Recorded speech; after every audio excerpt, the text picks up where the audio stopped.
Purpose of this video is to discuss our owner's portal and wanted to give you the highlights of this and how to set that up. Whether you're a first time investor with us, I want to welcome you. But if you have been with us for a long time and maybe have never accessed your portal or never really spent the time to look in there, this video hopefully will give you a little information on how to navigate it and get you started on that. So the very first thing we do is we create, well, actually, let me back up. Where to access your portal is right on our website. So if you type in www.rentupm.com, that will bring you to this site. If you go over here to logins, take a look at owner login. This will bring you to the owner portal exercise now, or owner portal area. Now I'm already logged in here, so it's bringing me directly to the portal. So I'm going to back out of this and go way back to the beginning here.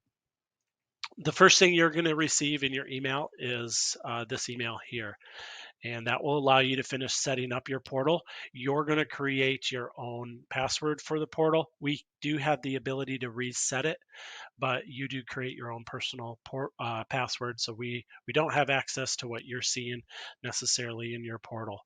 So go ahead and click finalize here. Normally this would bring you to a section where you're going to fill out your personal information here, first name, last name, and a password. And since I already did that, it's going to bounce, it's going to take us right into the portal from there. This is the next screen here where the portal is. So this portal happens to be for my son. He has a small amount of equity in a particular property, so that's kind of exciting. And this is his owner's portal. So I just set this up for purposes of this video and wanted to be able to walk through the different areas of this this with you. Obviously, here's the different tile options up here where you can navigate through different areas. But I wanted to just start with the dashboard. Everybody's portal will start just like this. You can customize your dashboard however you want. A few things I wanted to point out here. This is only one property he has. It's going to outline security deposits held. He has not got a distribution. And there's a bank balance of $7,500. Over here, this little icon here will allow you to expand this completely. I just wanted to point out a few things here. It looks like we had a 120-day inspection. So I just want to show you this report here and just give you an idea of what you have access to and what's saved here. We do email you these reports, but they will also be saved in your portal for the duration of the management. So here's some just general information on this report. You can see some of the pictures that were taken by the inspector who did this for us. We don't need to go through all that. It's just giving you an idea there. If you want to back out of this, you can. One of the other interesting things is I just noticed here is you can search for date ranges between a certain thing. Keep this in mind not only for searching for particular work orders, but also when you do your reports, which we'll look at here in just a minute. The date ranges are very important. Going back through this, the dashboard here, there's no bills to review, but obviously those would be saved there. My son gets a great deal on property management, as you can see right there. Some of the service issues are down in this corner here. And to make it easier, we're going to expand this. We're just going to leave this date range. This is trying to capture an entire year here, so you're going to see a lot of information.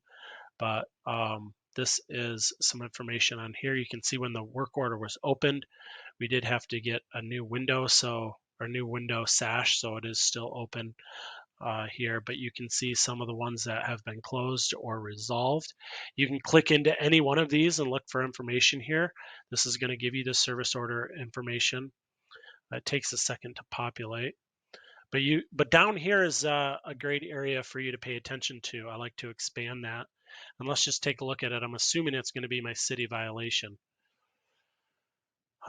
So here's the note that we got from the city of Grand Rapids. So if we ever get a violation, then we're going to upload that as well. This particular property, the tenants are responsible for the lawn, so we just sent the tenant a notification and required them to take care of it.